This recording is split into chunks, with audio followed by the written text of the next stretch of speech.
Assalamualaikum warahmatullahi wabarakatuh. Yang terhormat Bapak Ibu dosen penilai uji kinerja, perkenalkan nama saya Muhammad Rahim. Saya mahasiswa PPG Darjab Bet 1 tahun 2025 di LPTK Universitas Islam Negeri Fatmawati Soekarno Buton, sekaligus guru mapel Al-Quran Hadis di Madrasah Aliyah Sirajul Hikmah Kabupaten Bojonegoro.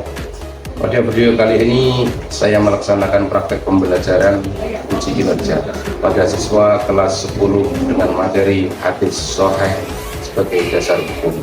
Terima kasih. Wassalamualaikum warahmatullahi wabarakatuh. Selamat menyaksikan.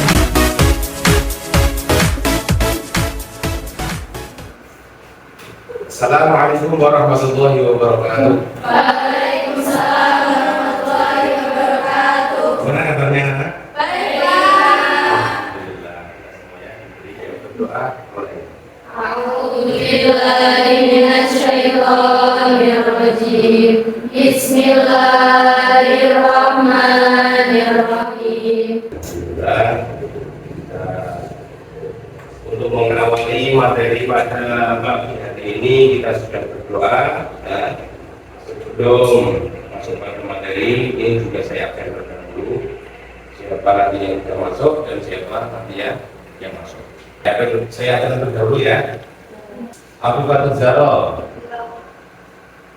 Aini Aminatus Solihah, Alfi Nurul Layyina, Alia Jalur Sita, Widya Nur Anjani. Oke, terima kasih. Kita sudah berdoa, sudah absen. Kita memasuki bab yang ke-11 ya. Materinya adalah hadis sahih sebagai dasar hukum Islam ya. Hadis sahih sebagai dasar hukum Islam. Mapel ini adalah mapel Al-Quran hadis kelas 10 disusun oleh Muhammad Rahim SP. Tujuan pembelajaran yang pertama adalah menghayati keberadaan apa hadis sahih dapat dijadikan sebagai dasar hukum. Yang pertama. Dan yang kedua, mengamalkan sikap kritis terhadap suatu informasi sebagai implementasi dari pemahaman sebagai pembagian dari hadis segi kualitas dan kualitas. Yang ketiga, menganalisis pembagian hadis dari segi kualitas dan pembagian hadis dari segi kualitas. 4. Menyajikan pembagian hadis dari segi kualitas dan kualitas dalam bentuk bagan atau skill. Karena Islam memiliki dua sumber utama hukum Al-Quran dan hadis. Hadis berfungsi menjelaskan dan melengkapi hukum dalam Al-Quran. Yang ketiga, tidak semua hadis dapat dijadikan dasar hukum hanya yang sahih. Tidak ada pembagian. Pembagian hadis berdasarkan kualitas. Kualitas itu apa kan?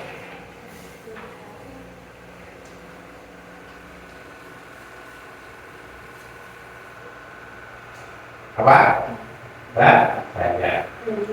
Ada yang berdasarkan jumlah kualitas atau berdasarkan jumlah perawinya hadis terbagi menjadi dua bagian. Yang pertama apa? Hadis mutawatir. Hadis mutawatir yaitu hadis yang diriwayatkan oleh sejumlah orang yang banyak. Kalau hadis mutawatir kok yang meriwayatkan itu orang sedikit atau orang satu, itu namanya bukan hadis mutawatir. Berarti hadis yang diriwayatkan oleh sejumlah orang banyak itu dinamakan hadis mutawatir. Dan yang kedua, hadis ahad. Tadi ada hadis mutawatir, sekarang ada hadis ahad. Hadis ahad adalah yang diriwayatkan oleh orang yang banyak, tapi tidak sampai sejumlah hadis mutawatir. Yang diriwayatkan ini banyak sekali, akan tapi tidak sampai sejumlah hadis mutawatir. Misalkan hadis mutawatir itu yang meriwayatkan ada 3 sampai 5 orang. Sedangkan hadis ahad tersebut cuma ada beberapa, 1 atau 2, tapi tidak sampai sejumlah apa yang mutawatir. Pembagian hadis berdasarkan kuantitas, ya, kuantitas. Ya. Yang pertama apa? Hadis sahih. Itu dipegang, harus dipegang. Ya. Hadis sahih. Kita sebagai umat Islam mempunyai dasar hukum, ya, mempunyai dasar hukum dua, yaitu apa? Al-Quran dan hadis. Tapi kita semuanya kalau mengikuti apa? Ahlussunnah wal Jamaah, dasar hukum Islam itu ada apa saja? Al-Quran, hadis, itu adalah kalau kita mengikuti Ahlussunnah wal Jamaah. Hadis sahih. Yang kedua hadis hasan. Hadis sahih yang kedua adalah hadis hasan. Terus yang terakhir adalah hadis dhaif. Hadis dhaif itu tidak bisa dijadikan pedoman. Yang bisa dijadikan pedoman adalah hadis sahih. Yang bisa dijadikan pedoman adalah hadis sahih. Nanti ada kekuatan sampai seberapa hadis sahih, hadis hasan, hadis dhaif seperti itu lagi. Pengertian hadis sahih. Pengertian hadis sahih adalah hadis yang sanadnya bersambung, diriwayatkan oleh perawi yang adil dan dhabit, kuat ingatannya, tidak mengandung apa kejanggalan atau syadz dan tidak cacat. Itu adalah hadis sahih.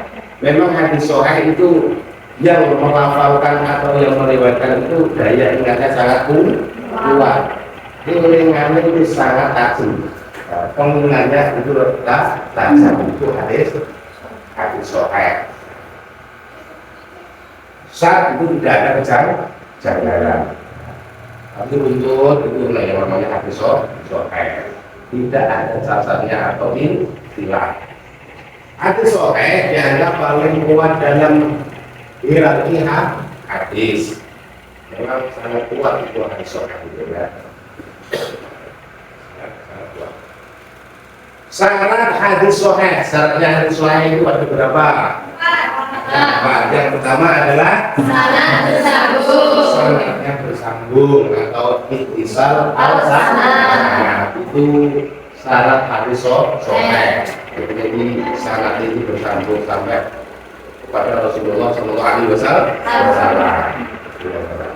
Yang kedua, perawi adil dan dhabit. Perawinya itu adil, tidak boleh apa main curang atau berbohong. Daya ingatnya juga kuat. Itu syaratnya hadis sahih. Kok perawinya seperti misalkan perawi adil dan dhabit. Itu misalkan yang perawi yang meriwayatkan hadis sahih tersebut adalah orang-orang yang berbohong, nanti itu tidak bisa dikatakan hadis sahih. Misalkan contoh, dulu sudah saya jelaskan bahwa misalkan ada seseorang yang mana seseorang itu memberi makan kepada ayam,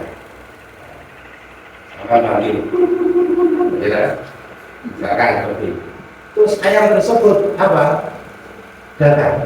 Dan setelah datang tersebut apa?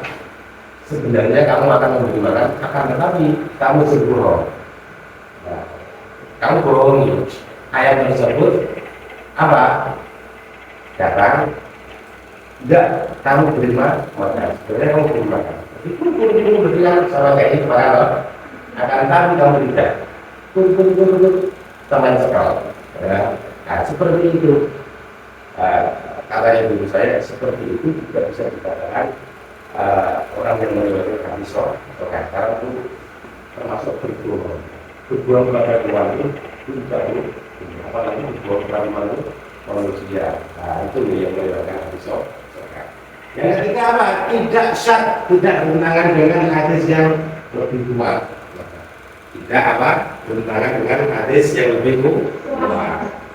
Yang keempat, tidak hilang atau cacat tersembunyi. Yang ketiga, sangat mulus, sangat baik, untuk itu tidak ada cacatnya. Nanti misalkan kok ada cacat, semua hadis ini diriwayatkan ini, hadis ini juga ini. Ya, orang yang tidak ini adalah pernah berbohong. Nah, pernah berbohong. Nanti hadis tersebut tidak soheh.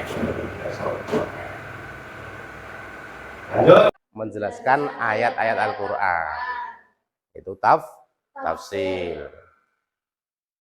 Terus menetapkan hukum baru yang tidak disebut langsung dalam Al-Quran. Misalkan ada hukum seperti hukumnya memakan daging anjing. Kalau di dalam Al-Quran kan nggak ada toh. Akan tetapi itu tetap diharamkan. Terus selanjutnya membatasi atau mengkhususkan makna umum ayat taksis khusus, maksudnya ya, yang khusus. Selanjutnya menguatkan atau menegaskan hukum yang sudah ada. Terus enek hukumnya tapi ditekankan lagi. Itu namanya apa? Menguatkan atau menegaskan hukum yang sudah ada. Contoh penggunaan hadis sahih. Contohnya yang pertama adalah larangan minum sambil berdiri. Yo, siapa yang minum sambil berdiri? Itu jangan dibiasakan. Hadisnya yang berbunyi la yasrobanna ahadun minkum qaiman. Janganlah salah seorang dari kalian minum sambil berdiri. Yang kedua, wajib niat dalam wudhu dan ibadah. Coba dibaca bersama-sama. La yasrobanna ahadun minkum qaiman. Ayo. La yasrobanna ahadun minkum qaiman. Yang artinya janganlah salah seorang dari kalian minum sambil berdiri. Nah, itu adalah hadis sahih. Contoh yang kedua, wajib niat dalam wudhu dan ibadah. Wajib hukumnya niat. Kalau tidak disertai dengan niat, ibadah kita atau wudhu kita atau sholat kita itu tidak akan menjadi sah atau tidak jadi. Nah, seperti itu. Innamal a'malu binniyat, sesungguhnya setiap amal tergantung pada niatnya. Hadis riwayat Bukhari dan Muslim. Lanjut. Kriteria ulama dalam menerima hadis sahih sebagai hujah. Kriterianya ulama isopo wae. Nah, siapa saja? Yaitu siapa? Imam Bukhari dan Muslim memiliki apa? Standar yang sangat ketat. Beliau adalah ulama-ulama besar, adalah ulama-ulama yang meriwayatkan hadis yang sangat ketat. Nah, yaitu siapa yang terkenal itu adalah Imam Bukhari dan Muslim. Nah, selanjutnya hadis sahih diterima oleh semua madhab sebagai hujah syar'i atau dalil hukum. Nah, memang betul hadis sahih diterima oleh semua madhab. Madhab itu ada berapa? 4. Siapa saja? Imam Syafi'i, Imam Hanafi, Imam Hambali, Imam Maliki. Nah, imam-imam tersebut adalah yang kita anut sebagai apa? Ulama-ulama kita. Yang selanjutnya tidak boleh ditolak hanya karena bertentangan dengan logika atau budaya. Oleh hadis mbok tolak sampai duwe budaya seperti ini, seperti di sini semua misalkan ada budaya apa sampai mengalahkan hadis, itu tidak boleh. Nah, karena apa? Hadis ini adalah benar-benar hadis sahih. Hadis ini adalah benar-benar ulama yang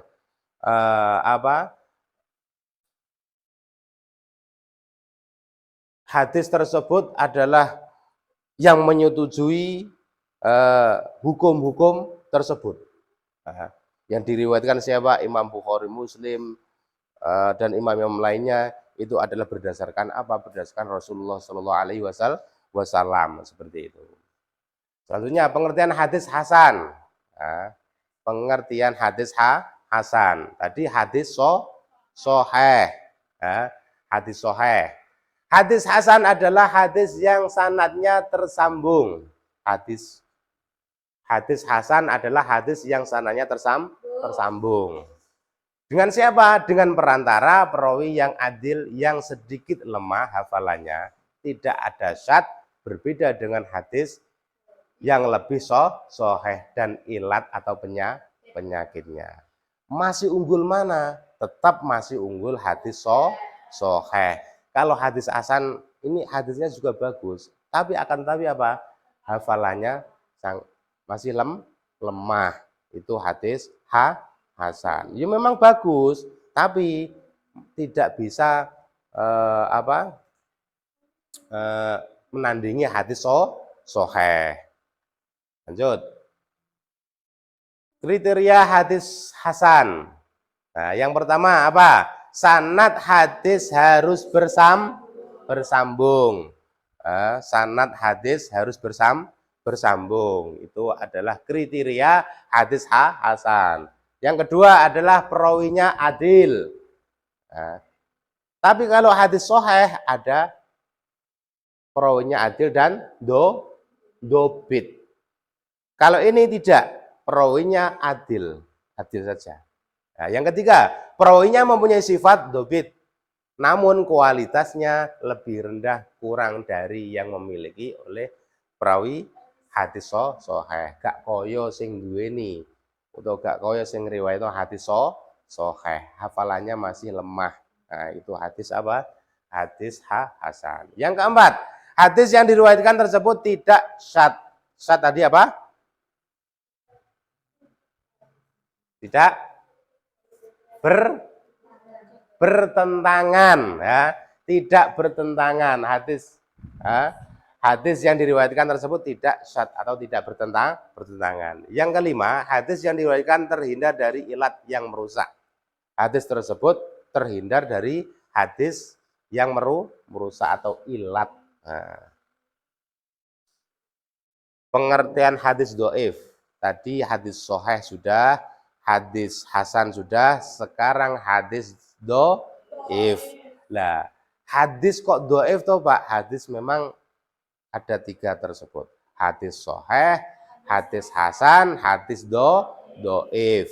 Nah, sekarang hadis doif. Doif secara bahasa adalah kebalikan dari kuat, yaitu lemah. Nah, lemah memang kebalikan dari soheh.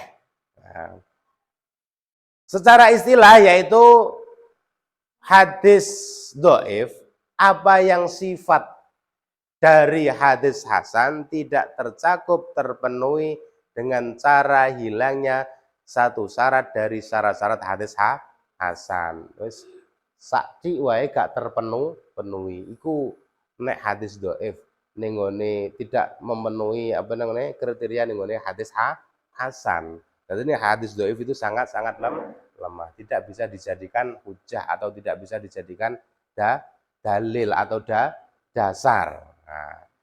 Nah, sekarang perbandingan apa? Perbandingan dengan hadis hasan dan doif, atau perbandingan hadis soheh, hadis hasan, hadis doif. Nah, jenis hadis soheh, kekuatan hukum sangat kuat. Jenis sangat kuat itu lebih dari kuat. Kuat itu masih ada apa? Di atasnya ada sangatnya. Sangat kuat. Berarti memang benar-benar kuat, digunakan sebagai dalil, ya. Nah. Terus jenis hadis hasan, cukup kuat. Nah, cukup. Sampaikan oleh nilai berapa? Cukup, gitu. Cukup. Baik, amat baik. Cukup baik. Nah, seperti itu. Nah, di sini hasan adalah cukup kuat. Nah, kesimpulan dari keterangan tadi, ya. Kesimpulan dari keterangan tadi bahwa hadis soheh ini adalah sumber hukum terkuat kedua setelah Al-Quran. Yang pertama adalah Al-Quran, yang kedua adalah hadis yang bagaimana? Hadis sahih. Coba tadi ada 2 contoh hadis sahih ya. Coba nanti dihafalkan. Nah, saya tunjuk atau siapa yang angkat tangan, siapa yang hafal nanti bisa angkat tangan ya. Contoh hadis sahih. Ya. La yasrobanna ahadun minkum qaiman. Nah, terus yang kedua adalah innamal a'malu binniyat. Hafal? Coba siapa yang hafal? Bisa angkat tangan. Oke. Yang hadis dilarang minum berdiri hukum qaiman. Artinya janganlah salah seorang dari kalian makan dengan berdiri. Siapa lagi? Ayo angkat tangan. Yang lain. Coba dibaca bersama-sama. La yasrobanna ahadun minkum qaiman. Ayo. Bismillahirrahmanirrahim. Bismillahirrahmanirrahim. La yashrabanna ahadun minkum qaiman. Janganlah salah seorang dari kalian minum sambil berdiri. Terima kasih. Ini adalah contoh hadis sahih yang mana sudah dicontohkan di dalam materi tersebut. Sudahlah anak-anak, sampai di sini dulu pertemuan kita. Semoga apa yang kita pelajari bersama-sama, apa yang kita kaji bersama-sama ini semoga bisa menjadikan ilmu yang bermanfaat dan berkah. Amin Allahumma amin. Saya akhiri, cukup sekian. Bismillahirrahmanirrahim. Wal asri innal insana lafi khusrin illa.